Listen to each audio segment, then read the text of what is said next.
Let's do this. It's the Real Jonathan Smith Show on Indie Sports Ticket, 1430 AM, 93.9 HD2, and always on the free Indie Sports Ticket app. What's going on? Welcome into the Real Jonathan Smith Show here on Indie's Sports Ticket. Thank you for tuning in, no matter how you're tuning in, whether that's YouTube, Indie Sports Ticket. If you want to head over there and subscribe, maybe you're watching on X _ Jonathan Smith, maybe you're listening on that Indie Sports Ticket app. No matter how you are tuning in, it is greatly appreciated. Got a big next 2 hours. Fever play today. They actually played in 2 hours. Weird, playing an afternoon game. Caitlin Clark is back. I got some Angel Reese thoughts as well. And then, I've started doing some of my, NFL prep. And I got bored last night. So I was looking at FanDuel, looking at different bets to potentially make at some point after training camp is over, because we never make bets before training camp is over because guys get hurt and other things happen. Okay, so that's what is on the docket for today. But we're going to start Fever hosting the Golden State Valkyries at noon today. And if you see a bunch of Iowa license plates, it's because they're playing the Valkyries. You say, Jonathan, why would people in Iowa care about the team in San Francisco? Well, Caitlin Clark is supposed to be back today, and she's going to play against Kate Martin, one of her teammates from Iowa. So, if you want a little feel-good story, Caitlin Clark is playing her best friend today, and I know that just gets you super jazzed up about this game, but Fever should win this game tonight. No question about it. Okay, they're 8.5-point favorites. They're playing at home. The Valkyries simply aren't as talented as the Fever, which is pretty normal for expansion teams, right? Because whenever you do the expansion draft, all the teams protect their actual best players. When you just look at the numbers and you just look at the offensive talent, because I think everyone in the WNBA can play good defense. The question is just do you care? Do you try? And the answer is yes. Say what you want about the WNBA, but those women do play hard. The Valkyrie only have 3 players averaging double figures. They don't have a single player averaging 15 points a game, which is not that many. The Fever, however, have 5 players averaging double figures on the season, and they have 3 players averaging over 15 points a game. The Fever have 3 players that would be the leading scorer on the Golden State Valkyries, and that's part of why they're 8.5-point favorites. They have so much more firepower than the Valkyrie. The Valkyrie are bringing a knife to a gunfight, but if you bring a knife to a gunfight, you can win the fight. You just have to hope that whoever has the gun misses their shots, which is very possible for the Indiana Fever because Caitlin Clark is back. And because Caitlin Clark hasn't been good this year. She hasn't been a good player, and I know last night, she got to draft her all-star team because she was one of the all-star team captains and all that good stuff. The only reason why she's an all-star team captain is because fans like her. It's she doesn't deserve to be an all-star team captain based off of how she's played, because she hasn't played well. She has been bad. Super inefficient, taking bad shots. A lot of her numbers from her rookie season to this year are down. They got worse, which is not normal. Usually, players get better. Okay? That hasn't happened. Okay, she's averaging 18 points a game so far this year compared to 19 last year. She's averaging 0. A very simple 0 offensive rebounds per game. Last year, it was 0.4, right? She's averaging 5 rebounds a game this year compared to 5.7 last year. The assists are slightly up, 8.9 this year compared to 8.4 last year. The steals are slightly up, 1.3 last year to 1.6 this year. The block numbers are the same, a little less than 1. And she's turning the ball over more this year than she did last year. Once again, players are supposed to get better, not worse. And they definitely aren't supposed to stay the same between their rookie season and their second season. She's shooting a lower percentage from the floor from this year compared to last year. Last year, she was at 42%. This year, she's at 39%, and she's shooting the ball horrendously bad from 3. 34% from three last year, 29% from three this year. Also shooting worse at the foul line, about 9% lower at 90% last year to 81% this year. That's not good. It's not. And I know I talked about this a little bit last week, I think is when the story broke. How, she was voted like she was ninth in all-star voting amongst the guards when voted upon by the players. And while the number 9 is definitely too low, she hasn't been good this year. It's been nothing but missed shots and turnovers. Okay, now, to be fair, she's only played 9 games, right? She's missed time with a groin injury and an ankle injury and all that kind of stuff, right? And 9 games isn't that many. It's a pretty small sample size. Caitlin Clark is more than talented enough to turn it around. Like, she could 1,000% flip this thing around and start making shots and, being the best player on this Fever team, because she hasn't been this year. It's been Kelsey Mitchell. And it starts for Caitlin Clark with her shot selection. I am a very relaxed person. Not much really gets on my nerves, but Caitlin Clark gets on my nerves. I have a list of basketball pet peeves. I won't take you through all of them, but one of them, Caitlin Clark violates all the time. I hate when there's, in the NBA or WNBA, I hate when there's, 18 seconds left on the shot clock, and then someone takes a shot that you can get at any point in the shot clock. Caitlin Clark does that all the time. Stephanie White or someone needs to take Caitlin Clark aside and say, hey, Caitlin, we know you love that 30-foot three, going to your left. We know that, the crowd really likes it, and it's kind of a momentum swing. And, sometimes, she'll even step back when she takes it. It's great. It's a fun shot. But you can't take that shot with 14 seconds left on the shot clock. She's too good of a passer to do that. 8.9 assists per game. It's a really high number. That is really impressive. So she just takes too many shots that she can get at any point in the shot clock. And it really, I think, handicaps the Fever offense a little bit, because Caitlin Clark is a very gifted passer, and they've got a really good roster. There is no reason. Caitlin Clark should never take a shot without having passed the ball at least once. Kelsey Mitchell and Aaliyah Boston are too good, and one of them is almost always on the floor with her at all times. They are both too good to not at least have the opportunity to touch the basketball at some point during a possession, especially Aaliyah Boston, because she's become a pretty good passer as well. Too many times, there are too many possessions where Caitlin Clark takes a bad shot, and it's why she's shooting 29% from three. She just took better shots, then her percentages would go up because she is a good shooter. Simple as that. The turnovers driving me crazy. There are good playmakers, and then there are good passers. Caitlin Clark is not a good playmaker. She's just a good passer. Playmakers obviously create plays for their teammates without turning the basketball over. That was the most impressive thing about Tyrese Halliburton all year this last year. He would not only have, 11 assists, but he'd do it while only turning the basketball over once or twice. Unless they were playing the Thunder. Then it was a little rougher, but good defense there. Anyway, and now you watch Caitlin Clark, and most of the time when a player's averaging, a tick under 9 assists per game, whenever they make a pass, there's a decent amount of faith that okay, it's probably a good pass, probably going to do a bucket. Not with Caitlin Clark. When she passes the basketball, there's a 50-50 chance that it goes out of bounds or is stolen or ends up in the hands of one of her teammates. You don't know what's going to happen. It's kind of like watching Russell Westbrook play basketball.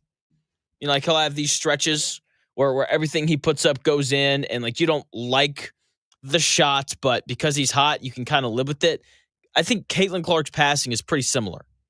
There's moments and stretches where it's like, please don't make another pass. Please don't. And then there's other moments and stretches where it's like, make every pass, because for some reason right now, everything is getting through and working. And so it's frustrating watching her play basketball. She's playing so badly that Angel Reese is actually currently playing better than her. That's how bad Caitlin Clark has been. And it's not just a Caitlin Clark thing. Part of this is also an Angel Reese thing. Like, she's just figured out a way to start playing better. Okay? Like, her numbers in the last 5 games are really impressive. Like, she's much more efficient from the floor, right? Like, there's, I don't know if you've noticed, but there aren't clips surfacing of her missing 4 layups and grabbing 5 offensive rebounds. Like, that's, like, I haven't seen clips like that here in the last couple of weeks. She has been much more efficient, shooting 49% from the field over her last 5 games. And the number of shots hasn't really changed. She's scoring the basketball at a much higher clip, 19.5 points a game over her last 5 games. Small sample size, only 5 games, but it's still very noteworthy. And she continues to be a menace on the glass, averaging 16.5 rebounds per game. That's really impressive. 19 and 16 over a 5-game stretch while shooting 49% from the field. That's impressive. Like that is a very impressive, 2.5 weeks of play. Okay? Now, she's gotten much better throughout the course of the season. Like, it started really rough, and there were questions and accusations of, like she spent all season working on her brand as opposed to her game. Right now, it looks like she's been working on her game. And all of a sudden, she's starting to play really well. And then you compare that to Caitlin Clark, whose numbers are the same or have gotten worse from last year to this year. And look, I'm sure Caitlin Clark has been working on her game and doing all that good stuff. We just haven't seen it yet. And we need to here at some point, because this is an Indiana Fever team that has legitimate, WNBA Finals aspirations. This is a team that is more than talented enough to make that run. But part of why people think that, part of why I think that, is I assumed that Caitlin Clark was going to come back a better player, and that hasn't happened yet. She's less efficient. She's turning the ball over more. That's not good.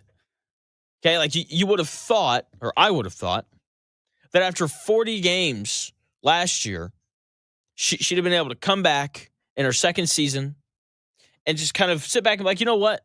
I turned the ball over too much because I was making these passes that I can't make at this level. And she hasn't figured that out. Like I understood at Iowa why she would take that pull-up 30-footer and, not really move the ball as much as she could have. Because let's just be honest, the players that she was playing with at Iowa weren't very good. That's simple. They weren't. But now, you're playing with former number 1 overall pick, Aaliyah Boston. You're playing with Kelsey Mitchell, who's been one of the better scorers in the WNBA this year. Like, you don't need to take that pull-up 30-footer with, 15 seconds left on the shot clock. Like, that doesn't need to happen. Like, you have much more capable players around you compared to last year and definitely compared to her time at Iowa. So she's got to figure that part of her game out. By the way, last year, when the whole Angel Reese and Caitlin Clark thing started up, people compared it to Magic and Bird, and people were very quick to point out and be like, it's not really Magic and Bird because Angel Reese isn't that good. If she keeps playing how she's played over these last 5 games, then that Magic and Bird comparison is going to have like real legs. It's going to be like an actual real thing, which would be the best thing for the WNBA It'd be the best thing for my show, really. That's really why I want it to happen. Because now, like you have to actually pay attention to Angel Reese. Because let's be honest, like before these 5 games, before I told you about this, like you probably didn't know that she was on this tear. And that is once again the best thing for the WNBA because we love rivalries. We do. That's part of what made Bucks and Pacers so much fun this last year. It's part of what made Pacers versus Knicks so much fun with Reggie Miller back when he was playing. And even this year, like there's history there. History, rivalries, very important. With Angel Reese and Caitlin Clark, there is history and there is a legitimate rivalry. And Angel Reese is finally starting to play at the level of Caitlin Clark. It is the best thing for both of them and for the WNBA. Caitlin Clark, though, please figure it out. Stop turning the ball over and please just start taking better shots. If you do those things, then, she'll go back to blowing Angel Reese out of the water. Speaking of blowing things out of the water, I was on FanDuel last night, scouting ahead, trying to figure out, potential futures that I want to make because I'll just be honest, my week to week sports gambling ability not good. My futures though I tend to cash those a little bit more often. So I was looking at Super Bowl odds and teams to make the playoffs and not make the playoffs. And the two favorites to win the Super Bowl at plus 700 really bothers me. I think it's quite simply wrong. And I'll tell you who those two teams are and why it's wrong to have them up there at the top when we come back here in about 4 minutes.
highlights in today's sports world.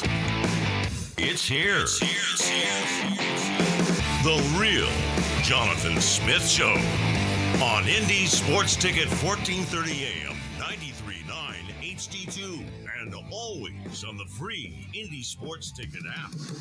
Welcome back to the real Jonathan Smith Show here on Indy's Sports Ticket. Thank you for tuning in, no matter how you're tuning in, whether that's YouTube, Indy Sports Ticket. If you want to head over there and subscribe, maybe you're watching on X, __ Jonathan Smith to follow me there. You can also listen on that Indy Sports Ticket app. Fever and Valkyrie play here in about an hour and 40 minutes. Also got Wimbledon going on. I love Wimbledon.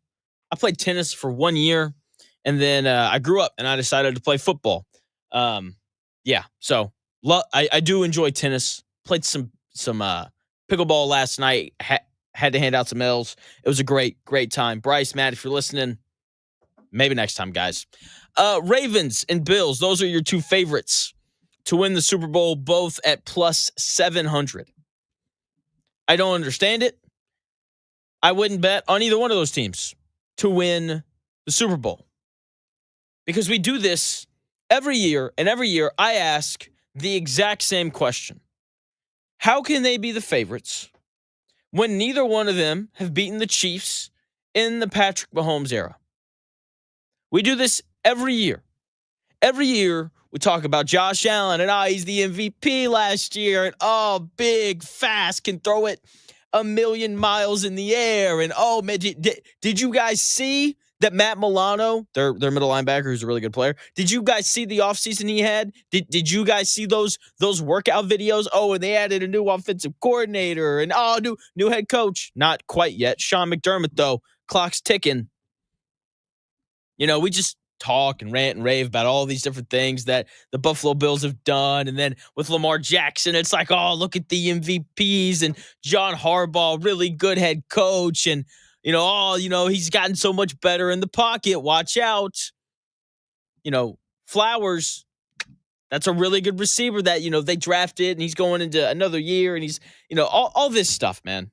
They got Derrick Henry. That's what we did last year. All this stuff. We do it every offseason. And the reality so far has been that both the Ravens and the Bills have been completely incapable of getting over this Patrick Mahomes sized hump. And by the way, today is Wednesday. Therefore, today is hump day. Guess what day it is? Guess what day it is? Huh? Anybody?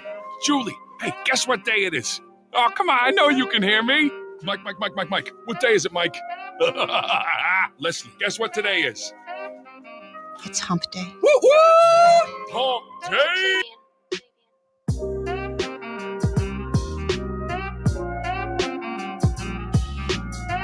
As a coach, I gotta get us over that hump. I gotta get them comfortable, knowing that you're gonna be in close games and you gotta make plays coming down the home stretch.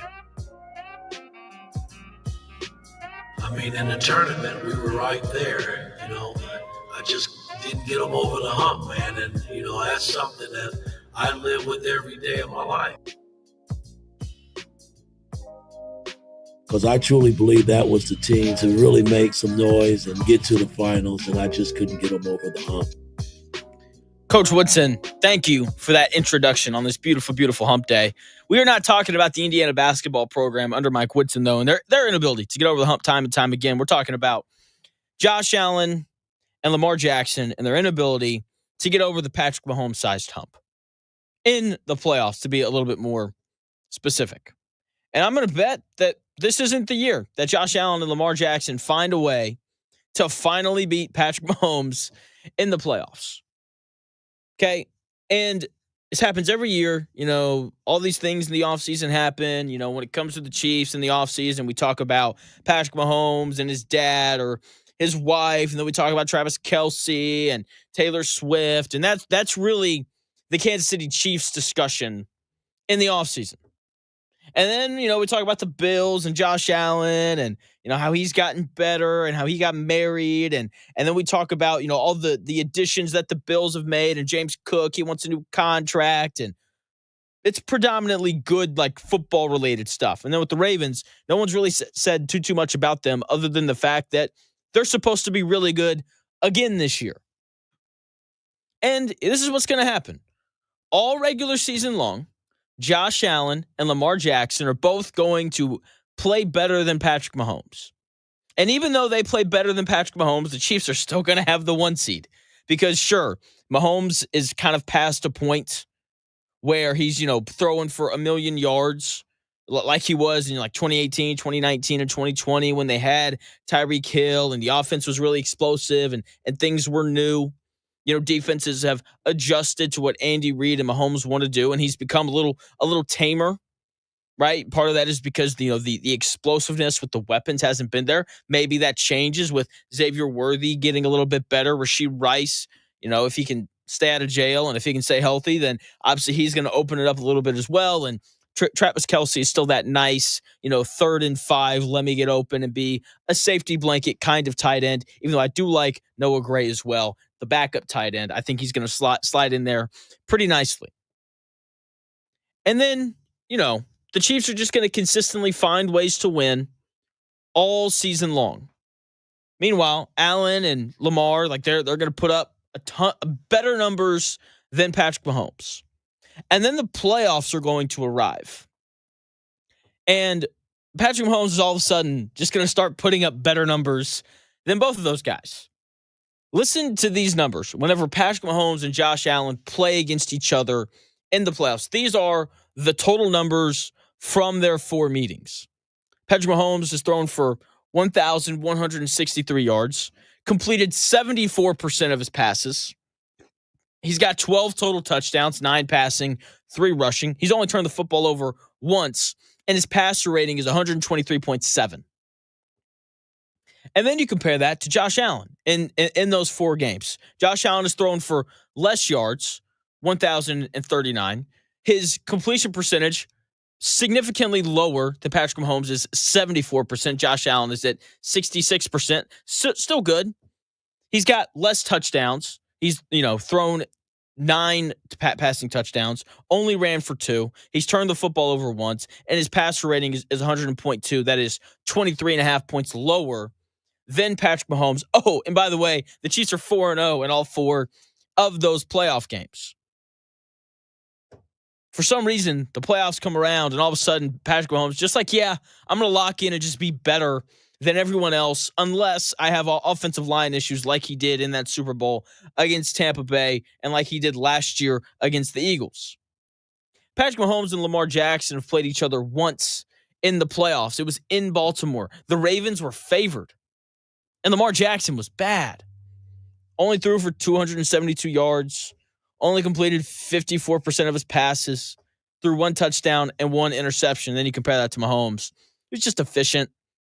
249 yards, completed 77% of his passes, threw 1 touchdown and no picks. It's really tough to get over this Patrick Mahomes-sized hump because for some reason, he just plays better in the playoffs than he does in the regular season. He rises to the occasion every year. Listen to this. If you look at QBR, which is quarterback rating, this is incredible. Patrick Mahomes' QBR goes up pretty much every year, or it stays the same from the regular season to the playoffs. So his first year as a starter in 2018, it went down.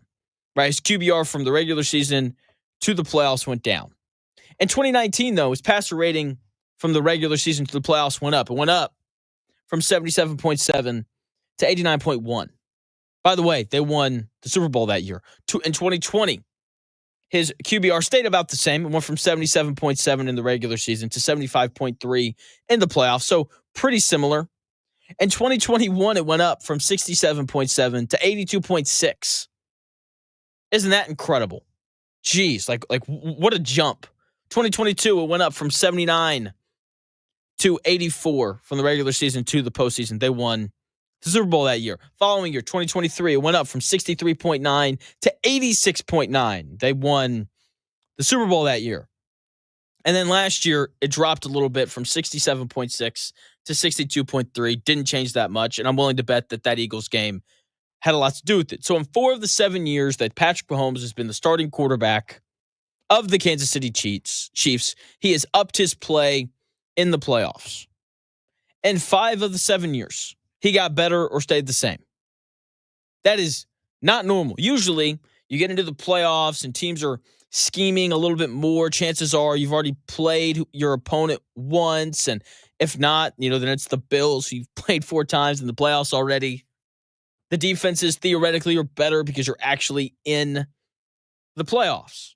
So usually, you'll see guys' numbers go down. Not Mahomes. He's just like, yeah, I'm going to actually become better when I absolutely need to. And he's now done it so many times for the Chiefs that I just don't understand how they're not the favorites to come out of the AFC. I don't understand how there's 2 teams, one led by Lamar Jackson, who tends to get worse whenever the playoffs start, and one led by Josh Allen, who can't seem to beat Patrick Mahomes in the playoffs. I don't understand how both of those teams could have, lower odds to win the Super Bowl than the Kansas City Chiefs, a team that for the last 7 years has done nothing but made it, at a minimum, to the AFC title game, made it to 5 Super Bowls. Okay, like I don't get it.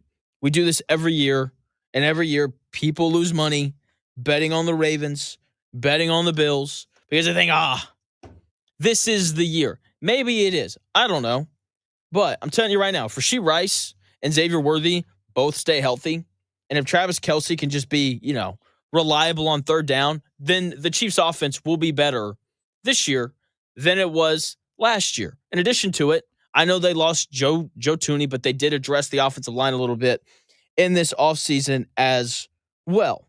So, just saying, watch out for the Kansas City Chiefs, which is, what a take, Jonathan. Watch out for the Chiefs, only quarterbacked by the best quarterback in the NFL and arguably the best head coach in the NFL.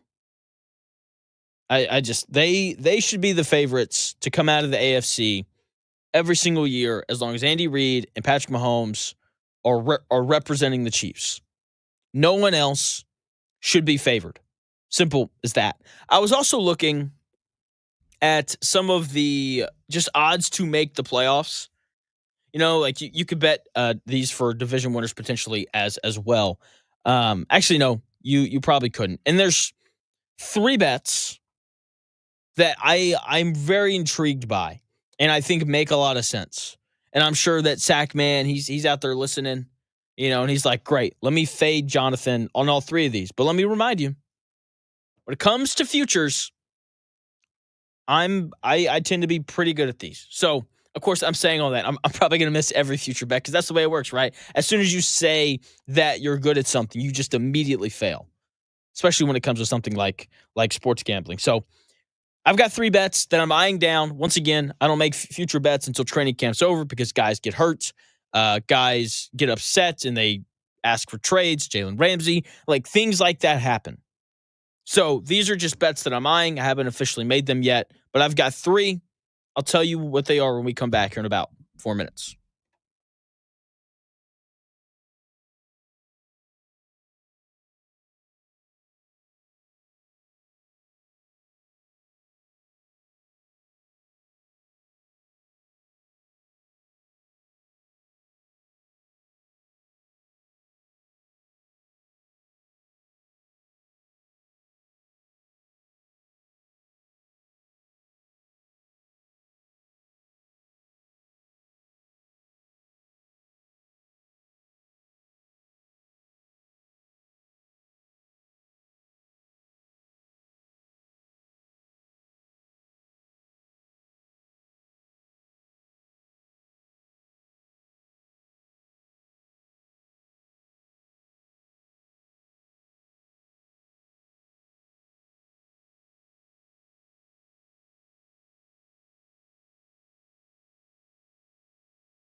package at noon.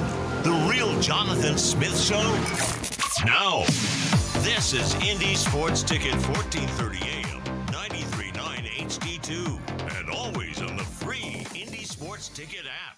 Welcome back to the Real Jonathan Smith Show. Thank you for tuning in, no matter how you're tuning in. We're talking NFL bets.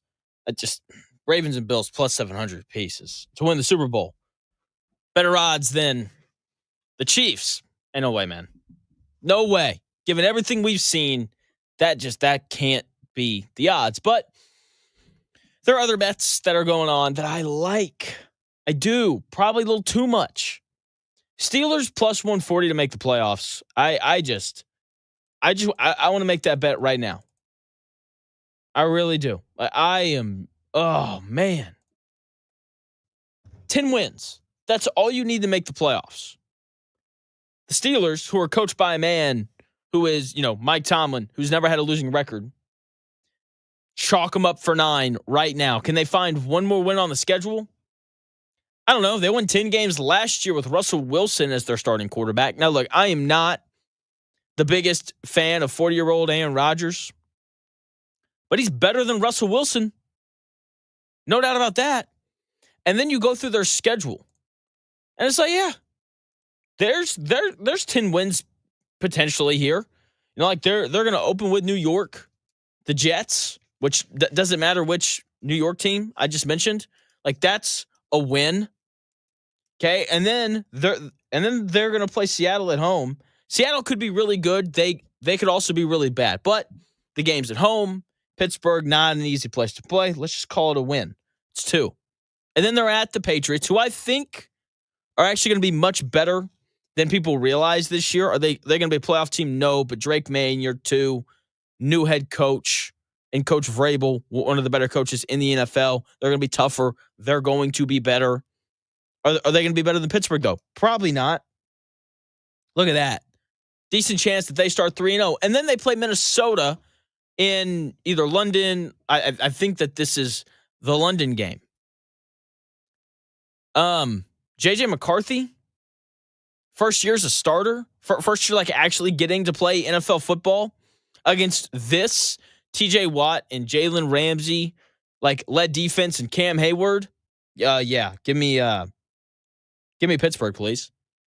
There's 4, and then they have their bye week.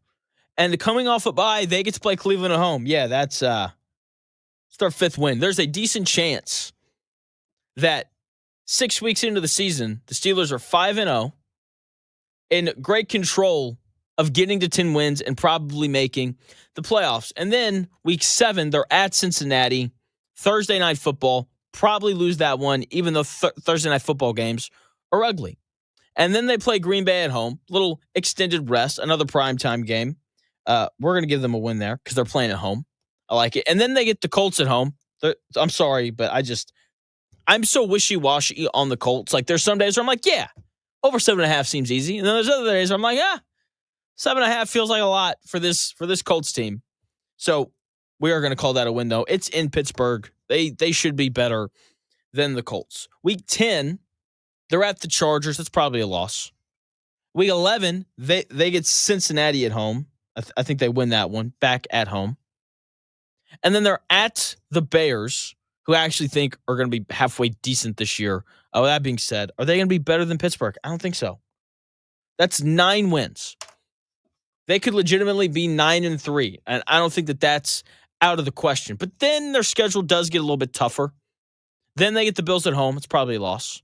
And then they're at the Ravens. That's also probably a loss. But then guess what? Hey, they get Miami at home. Week 15. They'll probably win that one. There's your 10th win with 3 to go. At Detroit, probably a loss. At Cleveland, probably a win. And then Baltimore. So at most, 11 wins feels like the ceiling. Maybe they steal that Thursday night game on the road in Cincinnati. That's very possible. Okay, maybe they find a way to beat to split those Baltimore games. Maybe Baltimore's awesome and they're resting guys week 18. It's a real possibility. I think the Steeler football team's going to be good. The fact that they're plus 140 to make the playoffs feels a little more than a little insane to me. They've got a good coaching staff. Mike Tomlin needs no introduction. Terrell Austin, their defensive coordinator, has done a really good job on that side of the ball throughout his time there in Pittsburgh over the last 3 years. We know that they're talented on the defensive side of the ball as well. And then the offensive coordinator is Arthur Smith, who I think is going to give Aaron Rodgers exactly what he needs at this point in his career. Aaron Rodgers doesn't need to drop back and throw the football 50 times a game. It's not what he needs to do. Okay? What he needs to do is throw the ball like 25 to 30 times a game, and they need to run the football, which is something that Arthur Smith is going to make sure that this Pittsburgh Steelers offense does. Like they are going to run the football. Okay, like they're going to give Jalen Warren the football quite a bit. They're going to give Caleb Johnson the football quite a bit. And when they do throw it, they've got some guys who can make some plays. They got DK Metcalf, Robert Woods, older player, but still very reliable, Calvin Austin III. Pat Freiermuth emerged last year as one of the better younger tight ends in the NFL. Okay, the offensive line should be solid again. And then you look at the defense. It's Cameron Hayward, tough off the edge. TJ Watt off the other edge. Patrick Queen, really good linebacker. Alex Highsmith, Darius Slay. They went out and they added. Obviously, they made that trade for Jalen Ramsey as well, who's probably going to play. Yeah. Oh, no, they've got him playing nickel. Either way, between Slay and Ramsey and Joey Porter Jr., they've got three guys who can really cover. And I know they lost Minka Fitzpatrick, but they brought in Jalen Ramsey. I'd rather have a good corner than a good safety every day of the week. This Steelers team is going to be good. 10 wins to make the playoffs. They're plus 140. I like the plus money. I will, barring anyone getting hurt, I will be betting this at the end of the year. Raiders. This one's a little more far-fetched.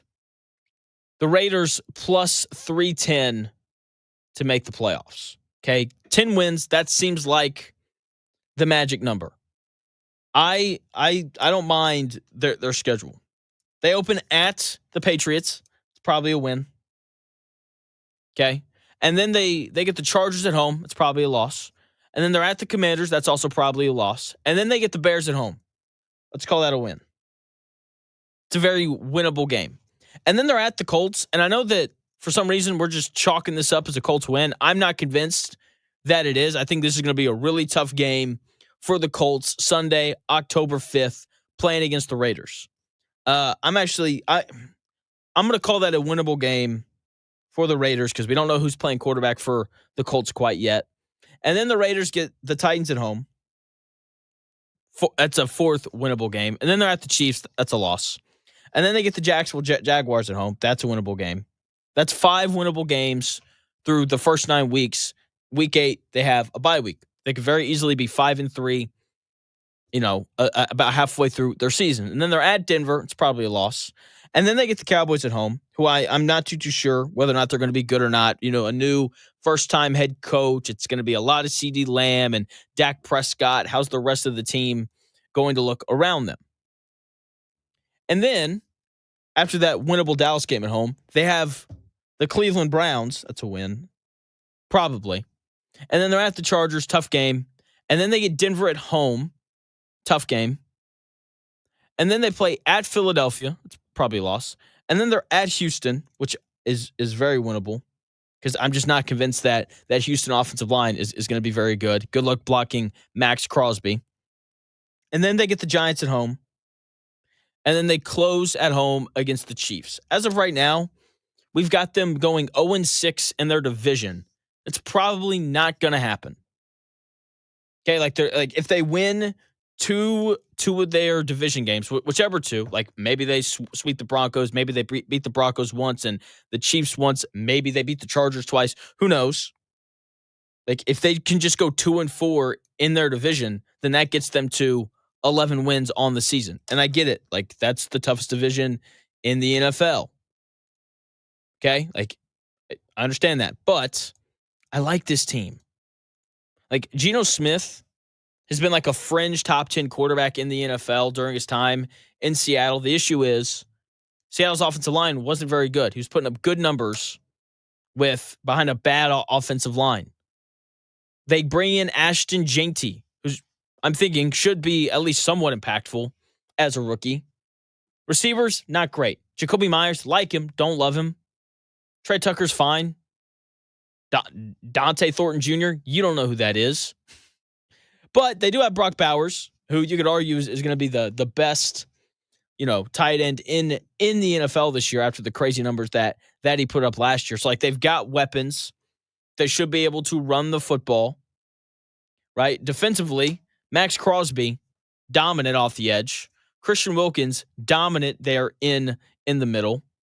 Jermaine Pratt, solid weak side linebacker that they signed from the Cincinnati Bengals. Tommy Eichenberg, love his game. The back end of the defense needed a little bit of work. That is a slight area of concern. But I think that this Vegas team this year is really going to run the football and be pretty physical. That is the calling card of Pete Carroll. Physical football teams. Also, defensive-minded guys should be able to help the back end of that defense a bit. They hired Chip Kelly to be their offensive coordinator, who is reformed, right? Like he didn't run that same hurry up, no huddle style offense in Ohio State that he ran at Oregon and those types of things, right? He wants to run the football. He's going to ensure that the Raiders are a physical football team. The Raiders plus 310 I find very interesting. If there's a big injury to anyone that's kind of like on the fringe, like if the Broncos have a really important player go down or the Chargers have a really important player go down, then things obviously I would immediately bet the Raiders plus 310 to grab that extra playoff spot.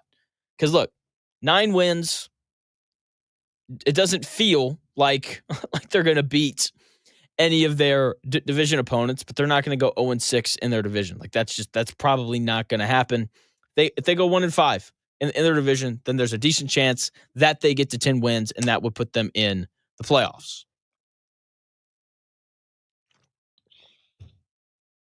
The last one is really more so a bet against the organization. The Cincinnati Bengals are plus 124 to miss the playoffs. Is there a bigger mess in the NFL right now than the Cincinnati Bengals?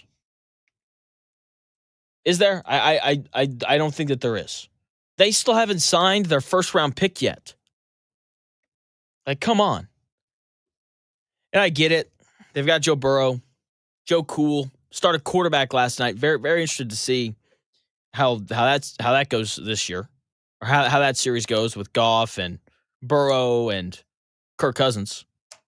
But seriously, is there a team in the AFC it's a bigger mess than Cincinnati? I mean, the Patriots hired a new head coach. They got serious. They've got a young quarterback that they clearly believe in. The Dolphins, I mean, at least they have Tua, a solid option at quarterback. They got rid of Jalen Ramsey, who was a bit of an issue, it seems. The Jets hired a new head coach. They're in kind of a gap year, but it kind of feels like that organization is moving in the right direction again. You could say the Browns, but I don't know. I like Kevin Stefanski. I think they have a good GM. They just had an owner that got in the way. In a good way. If an owner makes a bad decision, I want it to be because they're willing to spend money and they're trying to win. That's what happened with the Deshaun Watson thing. But look, they've drafted, Shedeur Sanders and Dylan Gabriel, one of those two guys, probably going to be the starter early on in the season. So I don't know. I think their affairs are in better order than the Bengals. The Titans, yeah, I mean, I don't know. They've got some forward momentum, drafting Cam Ward. The Jags, new head coach again. But, at least you have Trevor Lawrence, a guy that you can somewhat believe in. Bengals, it's just we have Joe Burrow, but it doesn't matter. That's how dysfunctional they are. Seriously, at a minimum, they're one of the 4 most dysfunctional franchises in the AFC, and that matters. Once again, still haven't signed their first round pick. I don't like their defense. They've got a new defensive coordinator, Al Golden, who's, sure, he spent some time at Notre Dame, and his defenses at Notre Dame were good. That's cool. Not the same as, being a defensive, coordinator in the NFL. They're in a tough division. The out of division stuff, not easy. It's not. Okay? Like a lot of tough games are on this Bengals schedule, and it's going to be really tough sledding for them to make the playoffs, especially when they're so offensive oriented. So offensively oriented. So I'm going to run through their schedule when we come back on the other side of this break. Also, another big extension handed out in Oklahoma City. Chet Holmgren getting paid, and he absolutely should be paid. So we'll run through why the Bengals are going to miss the playoffs at plus 124 and Chet Holmgren's extension when we come back here in about 4.5 minutes.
You need parts? O'Reilly has parts. Get one free set of brake pads when you buy 2 brake rotors. Upgrade to Brake Best Select pads for just $10. Or upgrade to Brake Best Select Pro or Import Direct pads for just $20. Product availability. Just one part that makes O'Reilly stand apart. Restrictions apply. See store for details. O'Reilly Auto Parts. This is the story of the one. As a lineman, he does whatever it takes to keep the power on in his community. And he wants a partner like Grainger who does the same. Grainger offers the professional-grade products he needs, from voltage detectors to harnesses to hard hats, plus fast, dependable delivery, so he can rise to every challenge. Call 1-800-GRAINGER, click Grainger.com, or just stop by. Grainger, for the ones who get it done.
It's time. Time for the pro to get everything for the job delivered. Large orders of lumber, doors, windows, paint, plumbing, anything the job needs, all from one partner. Get it today with same-day delivery. Get it tomorrow with next-day delivery on 50,000 plus products. Or get it on your timeline with scheduled delivery on everything from framing to flooring. It's time to get your whole job, all your jobs delivered. Ask about all our new delivery options at the Pro Desk. The Home Depot Pro, it's about time. Get in the zone, AutoZone. Welcome to AutoZone. What are you working on today? Hey, that's the spirit. Right now, we're celebrating free with a free STP oil filter when you buy 5 quarts of oil and free Duralast brake pads when you buy 2 rotors. Like always, free battery testing, charging, and recycling at every store. Celebrate free at AutoZone, now through July 28th. Get in the zone, AutoZone. Restrictions apply.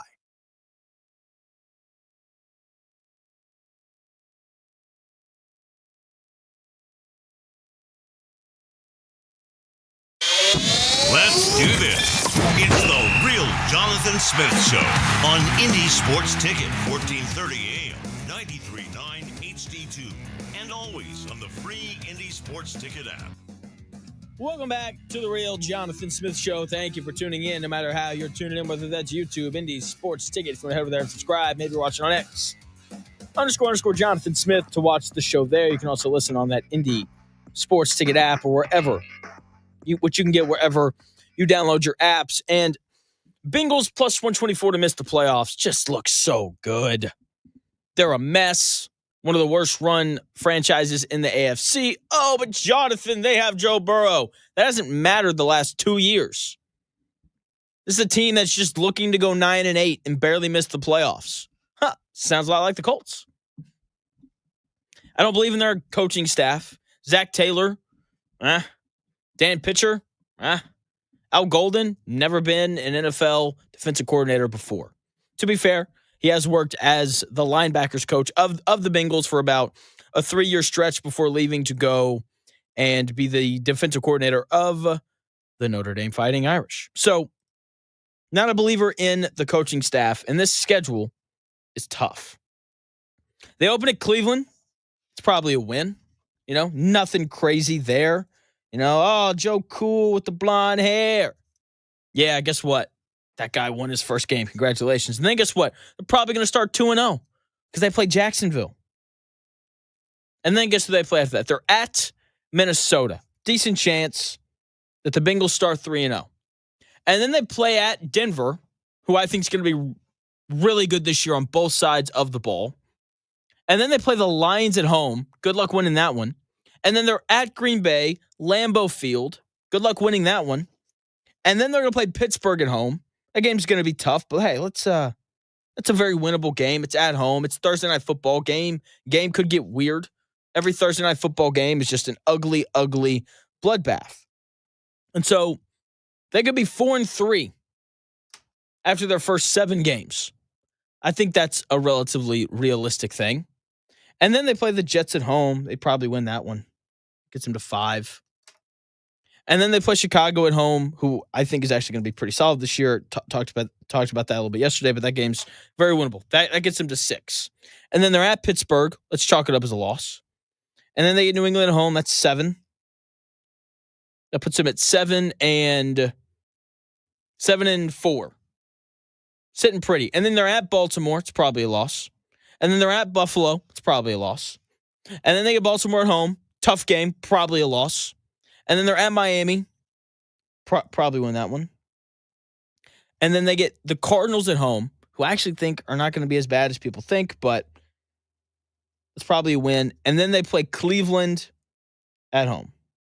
That is exactly 10 winnable games. But I don't know. I don't like it. This just, they lose games that they shouldn't all the time. Do you remember last year?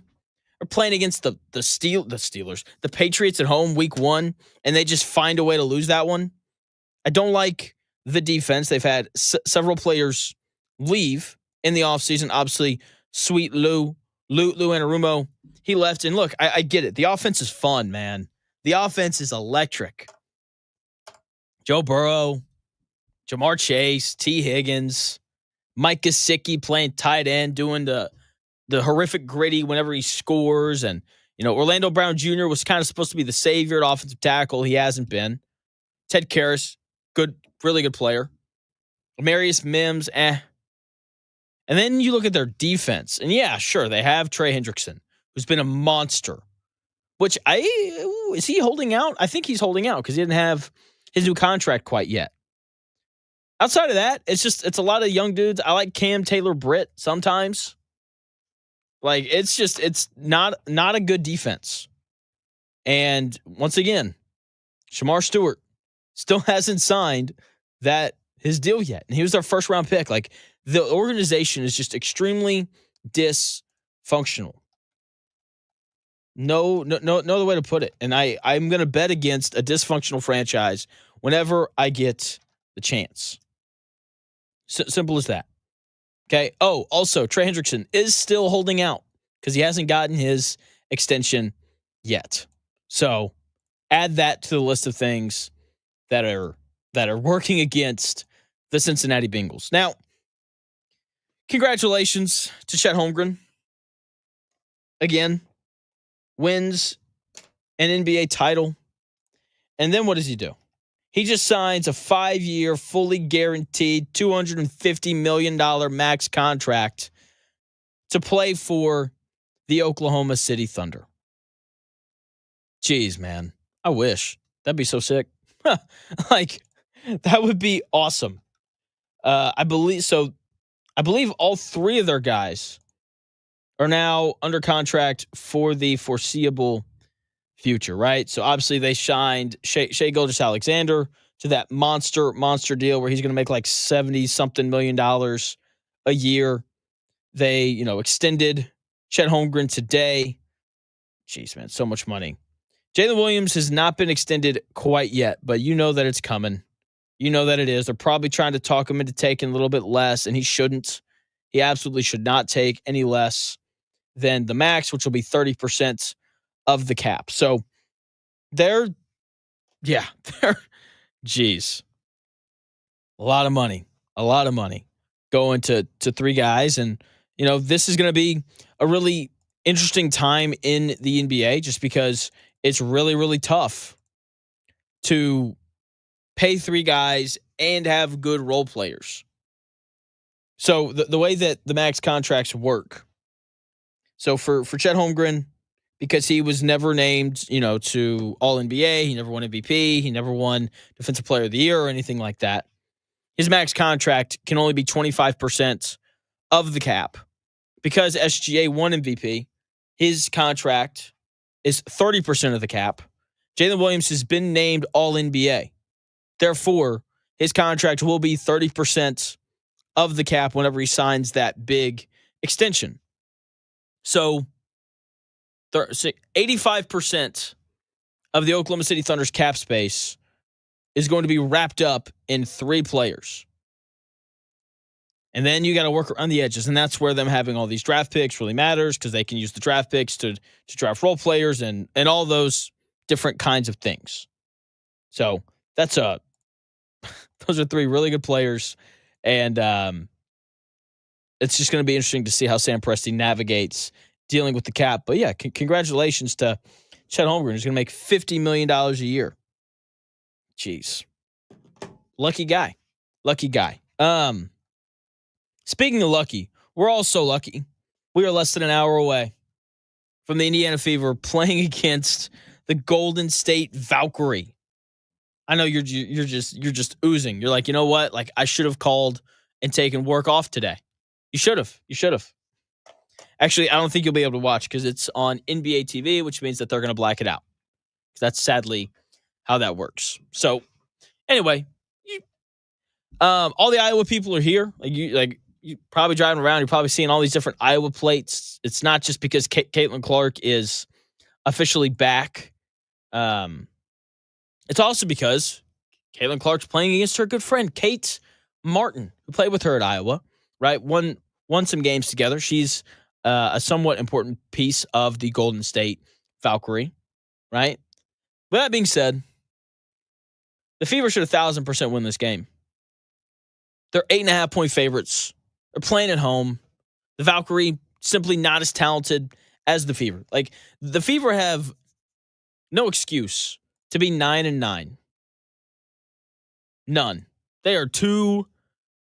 They're too talented for that. You say, well, Jonathan, Caitlin Clark's only played in 9 of those games, and I don't care.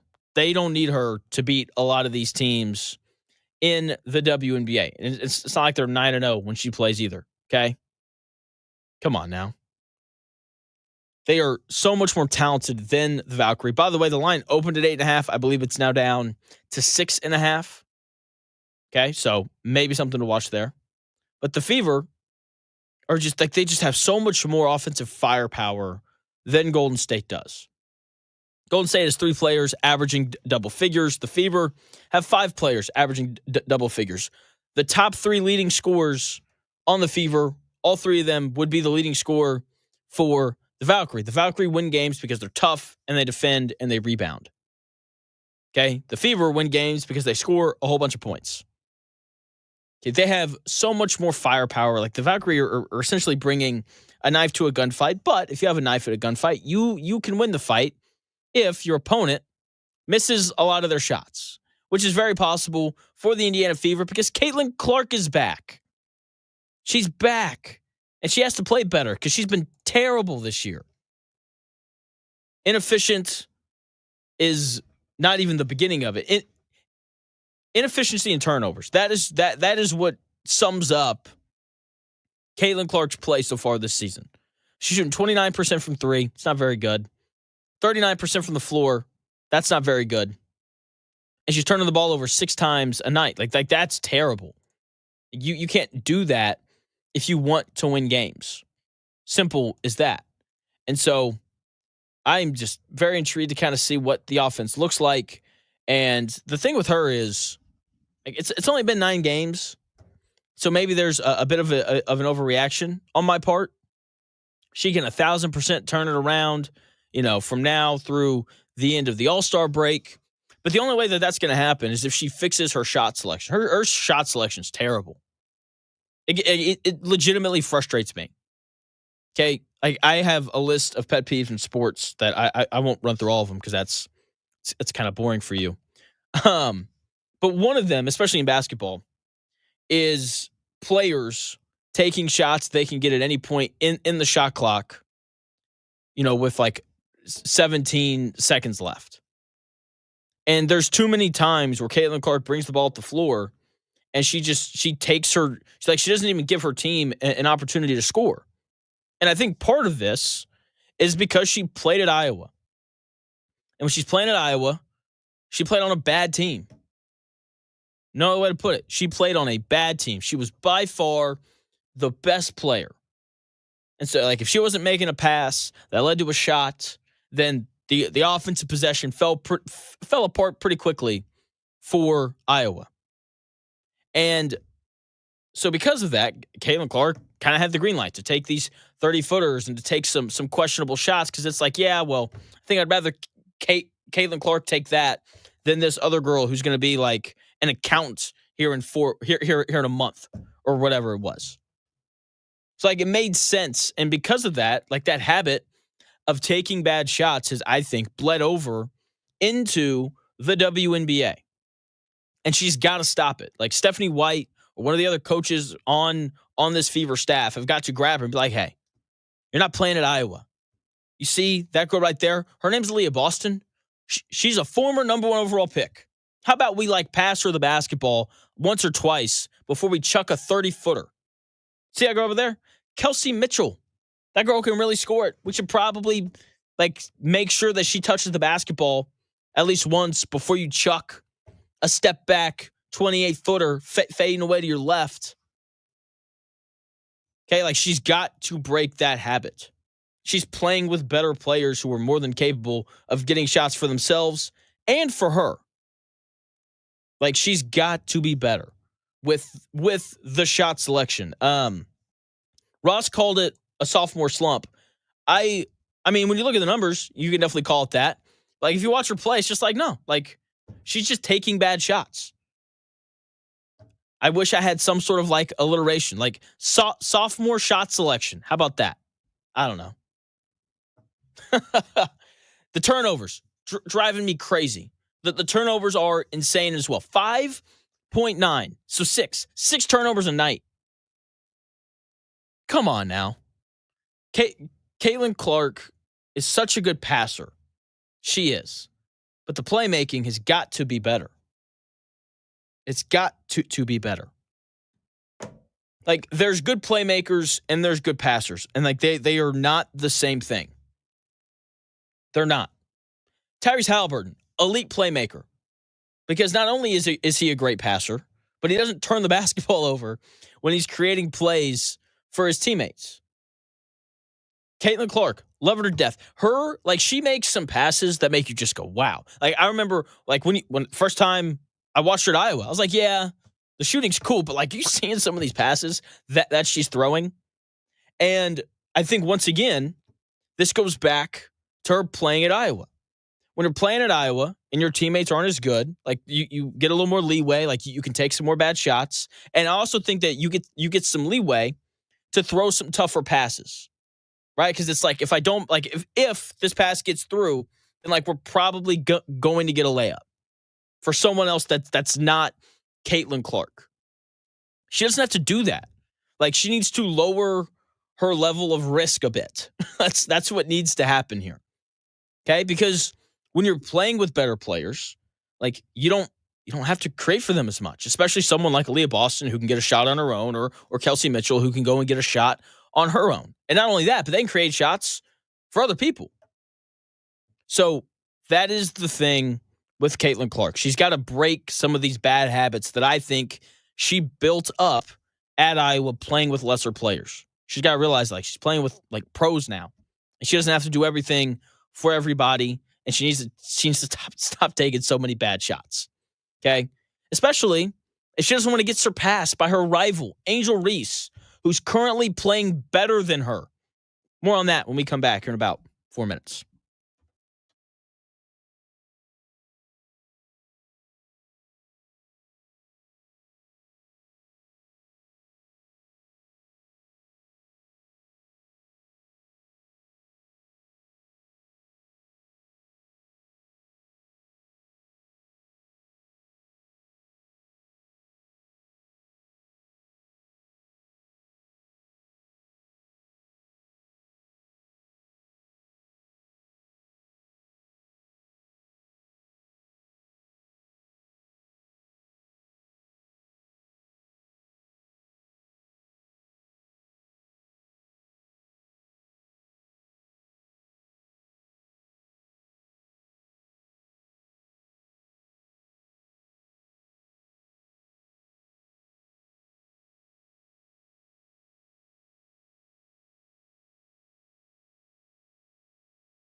may, one day, be a must-listen for sports enthusiasts.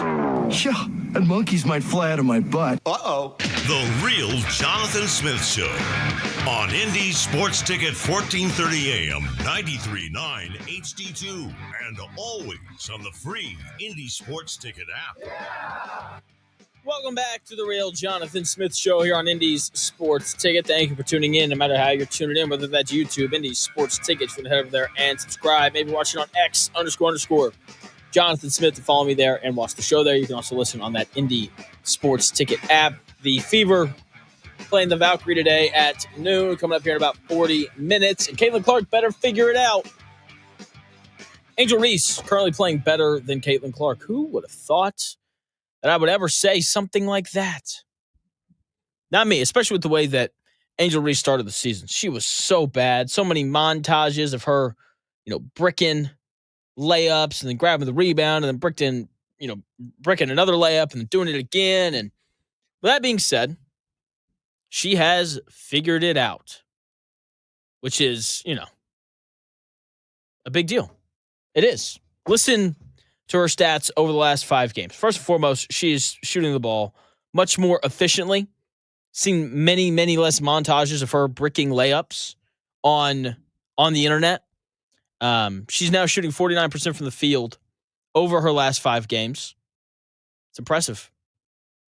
That's good. That's really efficient. To compare that to the 9 games that Caitlin Clark has played this year, Caitlin Clark is shooting 39% from the floor. Okay? Angel Reese is also averaging 19.5 points per game and 16.5 rebounds per game over her last 5. So not the biggest sample size, but when the numbers are this good, kind of hard to ignore that. Okay, she has gotten much better, and that is a great thing for the WNBA. It is, because rivalries are important, and history is important. Part of why watching Pacers and Knicks this year was so much fun is because of all the history between the two franchises. Obviously the series, 2 years ago now, I guess, two playoffs ago now. The Pacers winning a game 7 and setting a record for, the best field goal percentage ever in a, playoff game, period. Right? And then this year, Eastern Conference Finals, they beat them in 6, and then you got Tyrese Halliburton doing the choke sign, paying homage to Reggie Miller and what he did in Madison Square Garden and all of those things. History is important in sports. It makes games feel bigger. And then you look at, the Bucks and the Pacers.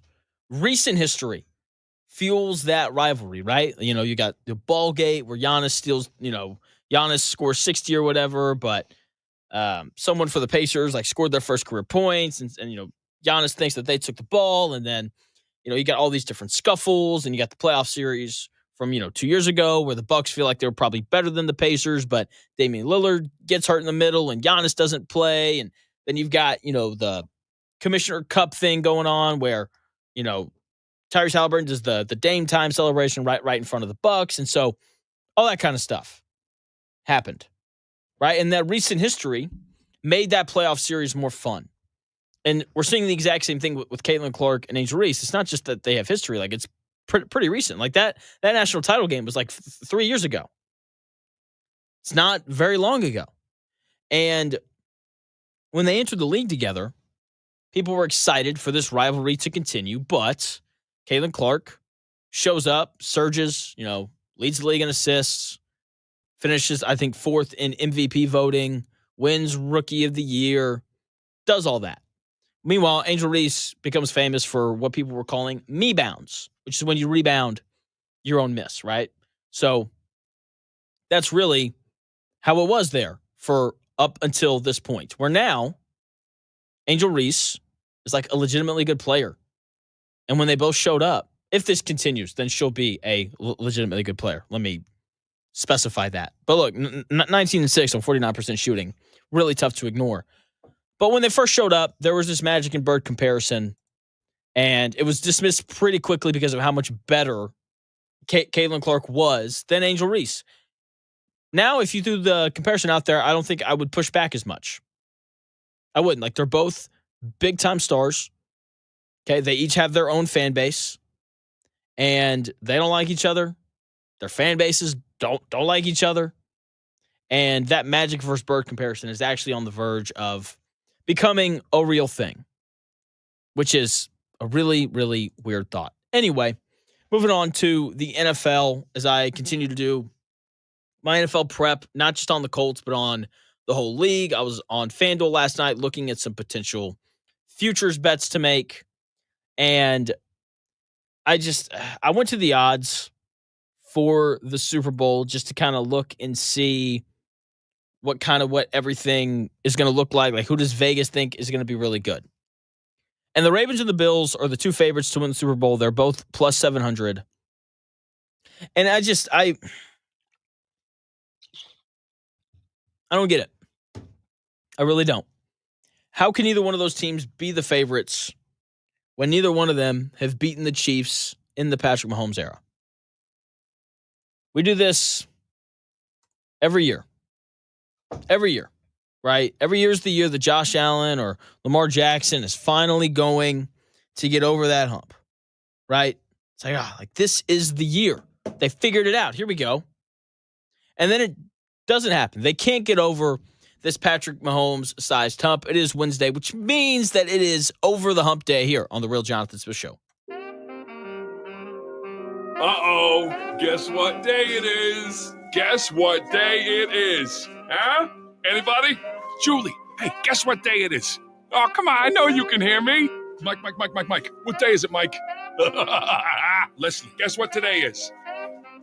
It's hump day. Woo-woo! Hump day!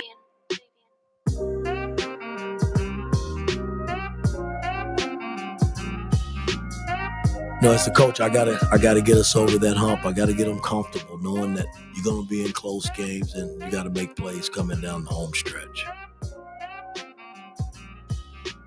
I mean, in the tournament, we were right there. I just didn't get them over the hump, man. And that's something that I live with every day of my life. Because I truly believe that was the team to really make some noise and get to the finals, and I just couldn't get them over the hump. Coach Woodson right there talking about getting over the hump. We're not talking IU basketball, though, in those 4 kind of brutal years with Coach Woodson at the helm. But we are talking about this idea of getting over the hump. And Josh Allen and Lamar Jackson, every year is the year that they're finally going to beat Mahomes. And it just never really seems to happen. And I'm willing to bet that this isn't the year either. Okay, and look, we're going to have this exact same cycle where Josh Allen and Lamar Jackson both play better than the Chiefs and Patrick Mahomes, right? And we're going to look at the numbers and we're going to be like, oh, Lamar Jackson led the league in total touchdowns, and Josh Allen threw 7 more touchdown passes than Patrick Mahomes, and they both threw for over 500 more yards than Patrick Mahomes did, and all that kind of stuff. And then when the regular season comes to a close, we're going to look at the records, and the Chiefs are going to have gone like 14-3, and they're going to be the 1 seed. And the Ravens and the Bills, with all their firepower and big numbers from Lamar Jackson and Josh Allen, they're going to be playing on Wild Card Weekend while the Kansas City Chiefs are at home, hanging out, resting, getting ready for the rest of the playoffs. Seems to happen every year. Then the playoffs show up, and they actually have to play against Patrick Mahomes, and neither one of those guys play better than Patrick Mahomes does in the playoffs. It doesn't happen head-to-head or really just in general. Okay? Here are the numbers in the 4 games that Patrick Mahomes and Josh Allen have played against each other in the playoffs. In Patrick Mahomes' 4 games against the Bills in the playoffs, he's thrown for 1,163 yards. He's completed 74% of his passes. He has 12 total touchdowns, 9 passing, 3 rushing. He's turned it over once, and he has a passer rating of 123.7. That is insane for a playoff game, especially against a Bills team coached by Sean McDermott, who's supposed to be a defensive-minded head coach. Josh Allen has thrown for 1,039 yards, so that's less than Mahomes. He's completed 66% of his passes. That's less than Mahomes. He's got 11 total touchdowns. That's less than Mahomes. One turnover. That's the same number. And then his passer rating is 23.5 points lower at 100.2, which isn't bad. It's just not as good as Mahomes. Oh, and by the way, the Chiefs are 4-0 in those 4 games against the Bills in the playoffs. It's just a hump that Josh Allen and the Bills can't seem to get over. And then Lamar Jackson, who has a history of not playing as well in the playoffs, he's played against Patrick Mahomes once, and it didn't go well for Lamar. He was bad. Only threw for 272 yards, only completed 54% of his passes, threw 1 touchdown and 1 interception. And then you compare it to how Mahomes played in that game, 249 yards, completed 77% of his passes, threw 1 touchdown and 0 interceptions. And if you remember that game, a lot of those Lamar Jackson passing yards came late after the game was already in hand. So just a really interesting thing where Josh Allen, not even interesting, just a fact, where Lamar Jackson and Josh Allen, time and time again, can't seem to get over this Patrick Mahomes sized hump. And I think it really has less to do with Lamar Jackson and Josh Allen, and it's got a lot more to do with Mahomes. His ability to just rise to the occasion every year in the playoffs it's incredible. Okay? Like, his QBR has stayed the same or gone up in the playoffs every year of his career, except for 2, and it's gotten better every year in the playoffs of his career, except for 3. So 2018, his first year as the starter, where he loses in the AFC title game to Tom Brady and the Patriots, his QBR, quarterback rating, went down from the regular season to the playoffs. In 2019, his passer rating went up from 77.7 to 89.1. They won the Super Bowl that year. 2020, his quarterback rating stayed about the same, went from 77.7 to 75.3. In 2021, it went up from 67.7 to 82.6. What a jump. Jeez. 2022, it went up from 79 to 84. They won the Super Bowl that year. 2023, it went just as insane.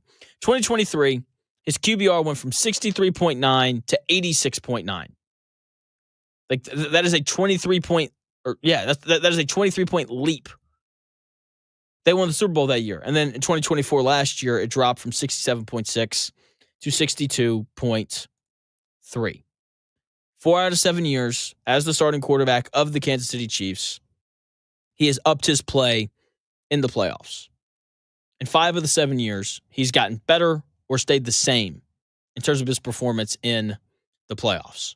Okay? I mean, it's just incredible what he's been able to do as the starter. And when you look at this time and time again, I don't know how you can have anyone other than the Kansas City Chiefs as the favorites to come out of the AFC.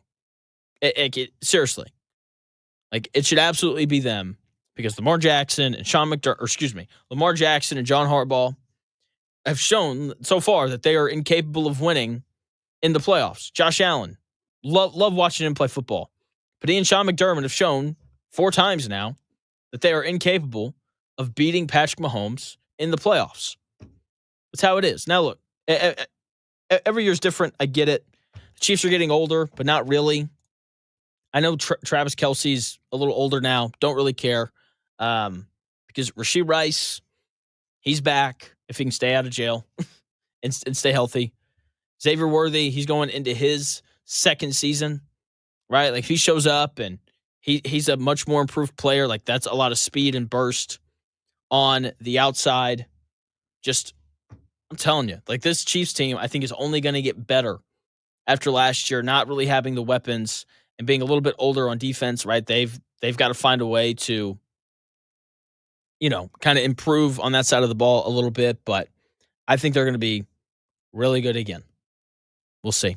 When we come back here in about 4 minutes, other bets that I like. Steelers plus 140, man. It just makes so much sense. I'll talk about it when we come back here in about 4 minutes.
The best takes.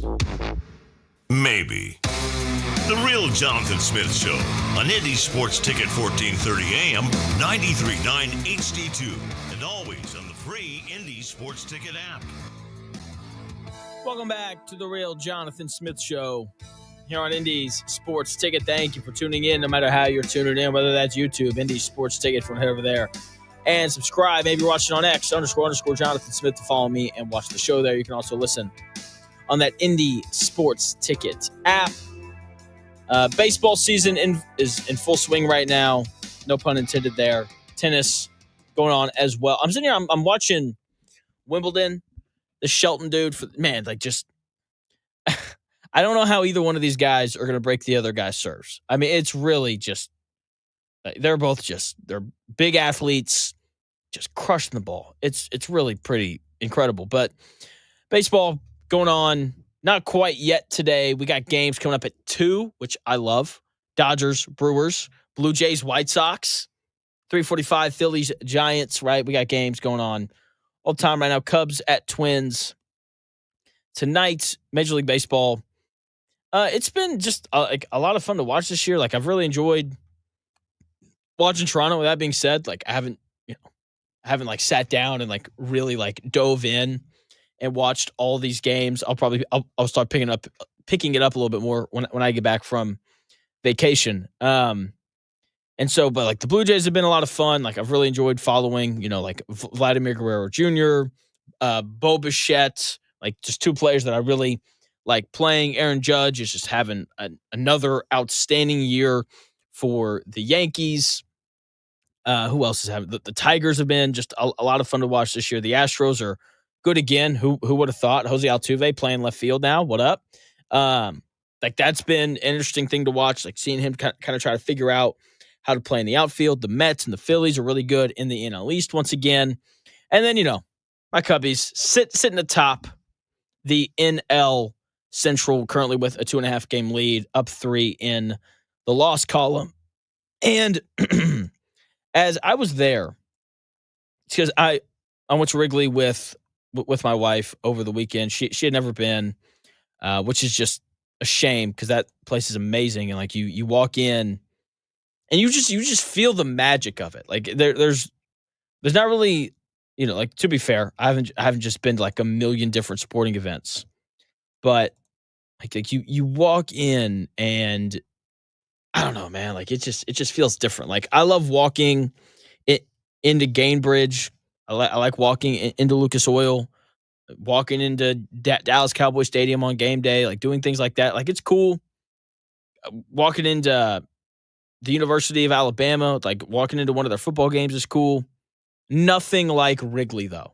You see the ivy and it's so cool. But anyway, while we were there, I know people love Pete Crow Armstrong, and I totally understand why. But I'm just I don't know.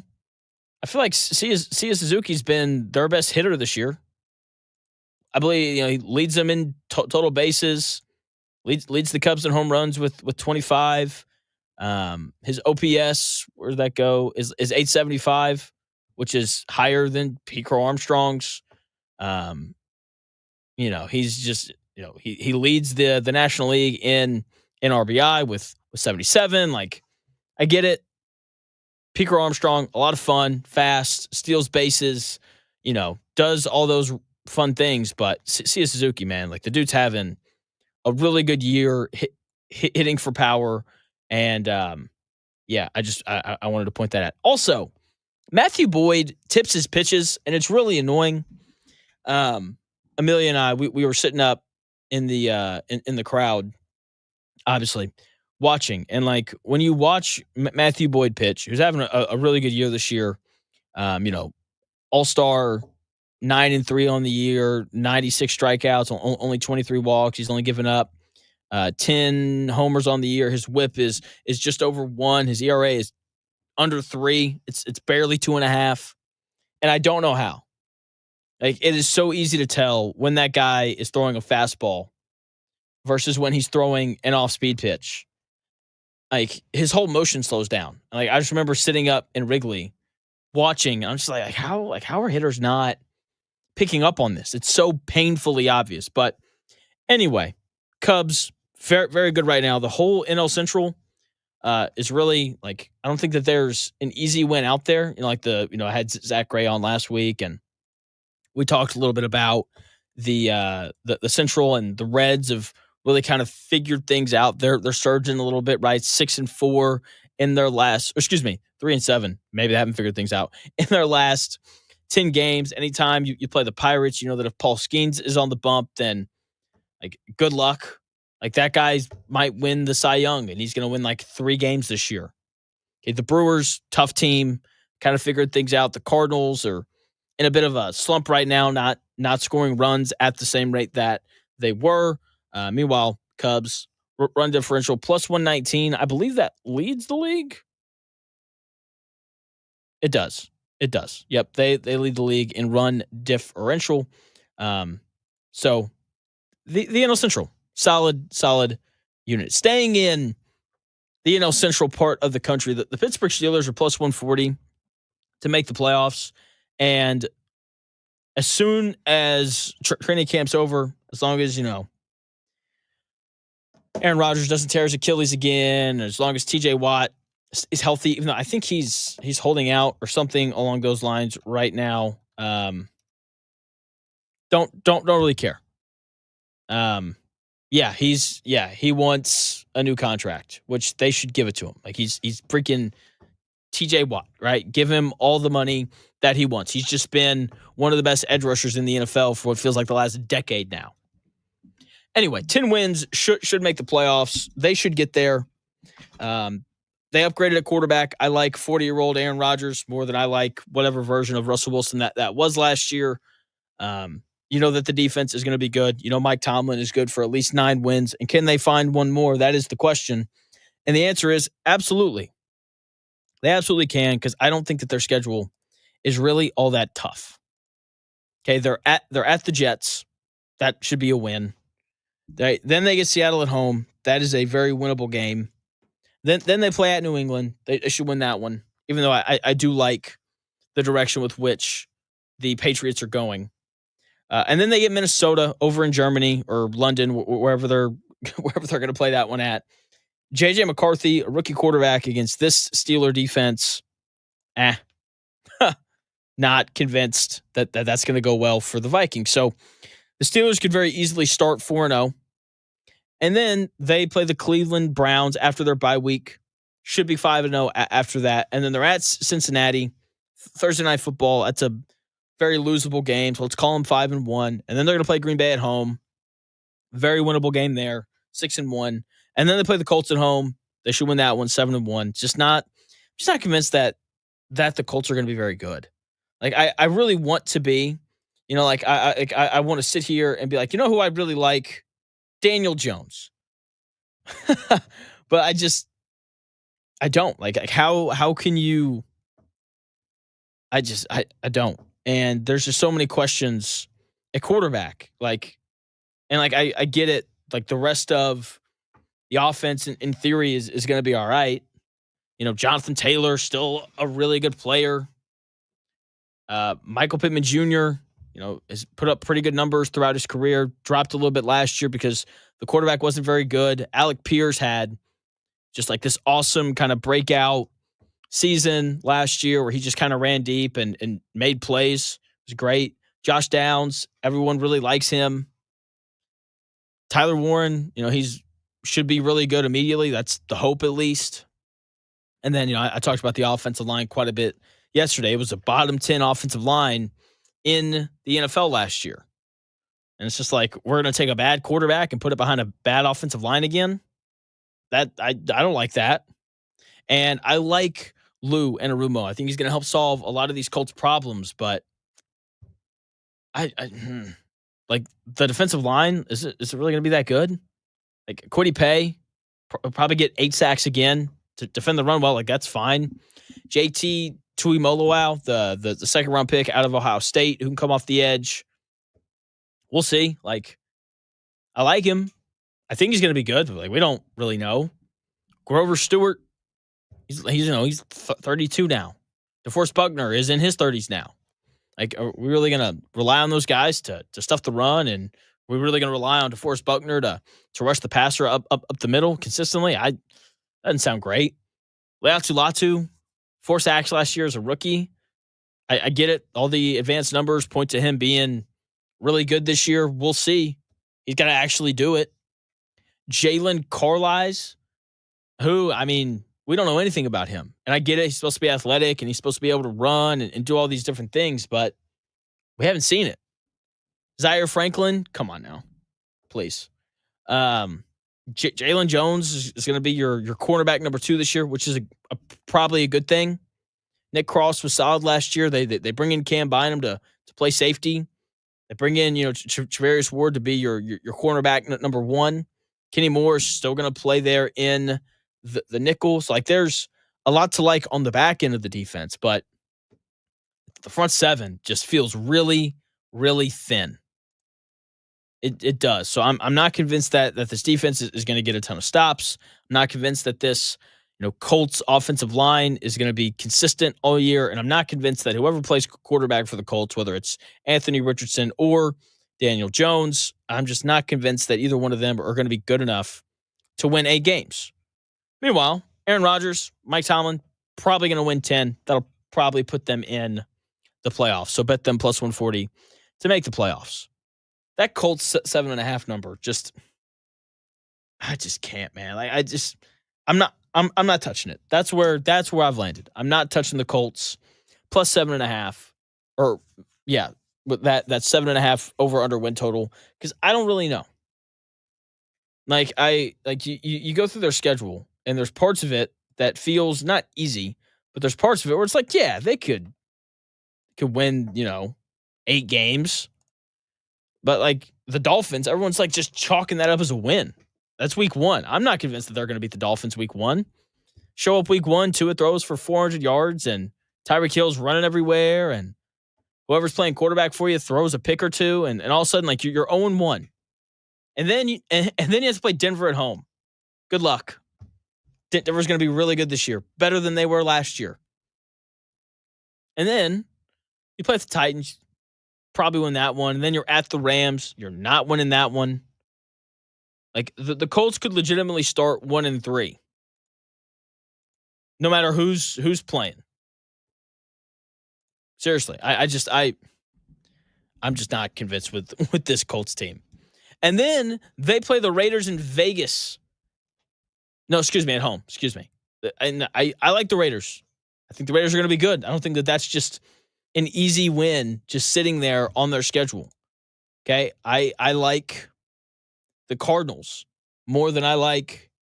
probably more than a lot of other people. But like, if Kyler Murray's healthy, like, that's not a bad roster. Like, that's not just like an easy win sitting out there. And then they're at the Chargers. That's probably a loss. And then they get the Titans at home. Good. That's probably a win. And then you're at the Steelers. That's probably not a win. That's probably a loss. And then they get the Falcons over in Germany. And if Michael Penix is good, and he seemed like, he had a chance to be good last year, then you're probably not winning that one. And then you're at the Chiefs. You're probably not winning that one. And then you got Houston at home. Division games are weird. Like, it's winnable just because every division game is winnable no matter what division you're playing in. And then you're at Jacksonville, place you haven't won in 9 years. And then you're at Seattle. Seattle's good. Watch out. And then you get the 49ers, who are probably going to be better this year than they were last year. And then you get Jacksonville at home, and then you're at Houston to close out your season. By the way, Houston's beaten you 3 times in a row now. So oh man, I'm just not convinced that this team's going to get to 8 wins. Like, there's not 8 wins available. There's 2 games, the Titans twice, that I feel like the Colts are absolutely going to win. Every other one, like, I would need convincing, just because what they have at quarterback right now, it's just not good enough to compete to make the playoffs. Even though last year, I guess that they kind of did with Joe Flacco and Anthony Richardson. Then again, the schedule last year, much easier than this one. So we'll see how it goes. That's going to do it here on the Real Jonathan Smith Show. Quick recap on the bets. as of right now, Steelers plus 140 to make the playoffs looks good. Raiders plus 310 to make the playoffs feels good. And the Bengals plus 124 to miss the playoffs feels pretty good. And do not touch that Colts 7.5 number. I just not convinced that's really going to be in the cards for them one way or the other. Like I don't know how good or bad this Colts team's going to be, which could make for a pretty interesting NFL season. So thank you for taking the time out of your day to tune into the Real Jonathan Smith Show. I'll be back again tomorrow, 10 to noon. Parker Fleming, who covers the Grizzlies, he's going to join the show tomorrow. He is live from Vegas, so we'll talk a little Summer League. We're going to talk a little Jay Huff, center traded over from the Grizzlies to the Pacers. So if you want some nice in-depth thoughts on him, make sure you're tuned in tomorrow from 10 to noon. The Dan Naka Show comes your way next. Jim Boeheim, 12:30. Buck Showalter at 2:30. Going to be a great show. Thank you again for tuning in. I'll talk to you tomorrow, starting at 10 a.m.